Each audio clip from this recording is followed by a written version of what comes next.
2025 में दिल्ली का प्रदूषण पूरी दुनिया के लिए चर्चा का विषय बना रहा। काफी लोगों के लिए यह प्रदूषण जानलेवा भी साबित हुआ है। देखा जाए तो दिल्ली इस वक्त ठंड और प्रदूषण की मार झेल रही है। जहां एक तरफ प्रदूषण अपना कहर बरपा रहा है, वहीं ठंड भी कोई कसर नहीं छोड़ रही। इस बीच धुंध ने भी लोगों का जीना मुश्किल कर दिया। लोगों की विजिबिलिटी इतनी कम कर दी कि आए दिन सड़कों पर सड़क हादसे सामने आ रहे हैं। ऐसे में सवाल उठता है कि क्या 2026 में भी प्रदूषण अपना कहर बरपाएगा? इसका जवाब देना नामुमकिन के बराबर है, क्योंकि हालिया रिपोर्ट के अनुसार नए साल के दिन बारिश होने का अनुमान है। अगर बारिश होती है तो प्रदूषण के स्तर में कमी देखी जा सकती है। लेकिन सवाल यह है, क्या बारिश के बाद कड़ाके की ठंड पड़ेगी? तो जवाब है हाँ। बारिश से पहले ही ठंड ने अपना कहर बरपाया हुआ है। वो कहर इस कदर है कि लोगों को बाहर निकलने में परेशानी हो रही है। वहीं दूसरी तरफ दिल्ली का AQI कभी 400 पार तो कभी 900 पार ये लोगों को सोचने पे मजबूर कर रहा है कि आखिर नया साल उनके लिए कैसा जाएगा। देखा जाए तो 2025 में दिल्ली ने प्रदूषण के सभी रिकॉर्डों को तोड़ दिया है। लेकिन क्या आप जानते हैं कि इसके पीछे की वजह क्या है? अगर नहीं तो इस खबर को अच्छे से सुनिएगा।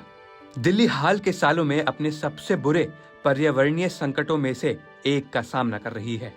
2025 की सर्दियों में न सिर्फ कड़ाके की ठंड पड़ी है, बल्कि जहरीली हवा भी चली है। घने कोहरे और धुंध के चादर ने सुबह और शाम में राजधानी को ढक लिया था। बढ़ती ठंड के साथ प्रदूषण में भी बढ़ोतरी देखने को मिली थी। लेकिन सवाल ये उठ रहा है कि पिछले कई सालों का रिकॉर्ड तोड़कर दिल्ली में प्रदूषण की इतनी ज्यादा बढ़ोतरी क्यों देखी गई? आइए जानते हैं।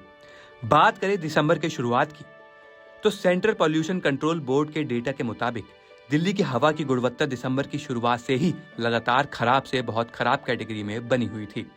महीने के पहले 18 दिनों के अंदर ही शहर ने पिछले 8 सालों में दिसंबर का सबसे खराब AQI दर्ज किया। 14 दिसंबर को दिल्ली का एयर क्वालिटी इंडेक्स 461 हो गया था। साथ ही 2025 में मौसम की स्थिति ने एक बड़ी भूमिका भी निभाई थी। हवा की कम गति और गिरते हुए तापमान की वजह से टेम्परेचर इन्वर्जन की परेशानी का जन्म हुआ। ये एक ऐसी घटना होती है जहां जमीन के पास की ठंडी हवा प्रदूषकों को फैलने देने के बजाय उन्हें फंसा लेती है। साथ ही दिवाली के पटाखों ने भी काफी ज्यादा संकट बढ़ाया। अक्टूबर में दिवाली के बाद प्रदूषण का स्तर पहले से ही बढ़ना शुरू हो गया था। इस दौरान दिल्ली ने पिछले 4 से 5 सालों में अपनी सबसे खराब हवा की गुणवत्ता देखी। रिपोर्ट के मुताबिक कई इलाकों में PM 2.5 के लेवल 1700 माइक्रोग्राम प्रति क्यूबिक मीटर तक पहुंच गया। ये सेफ लिमिट से लगभग 30 गुना ज्यादा है। जरा सोच के देखिए, जिन पटाखों को आप दिवाली के त्योहार पर जलाते हैं, वही पटाखे आज दिल्ली वालों के लिए जानलेवा साबित हो रहे हैं। ऐसे में हम तो आपसे यही कहेंगे कि जब भी घर से बाहर निकलें तो मास्क पहन कर निकलें, पूरी बाजू के कपड़े पहनें, सावधान रहें, सतर्क रहें।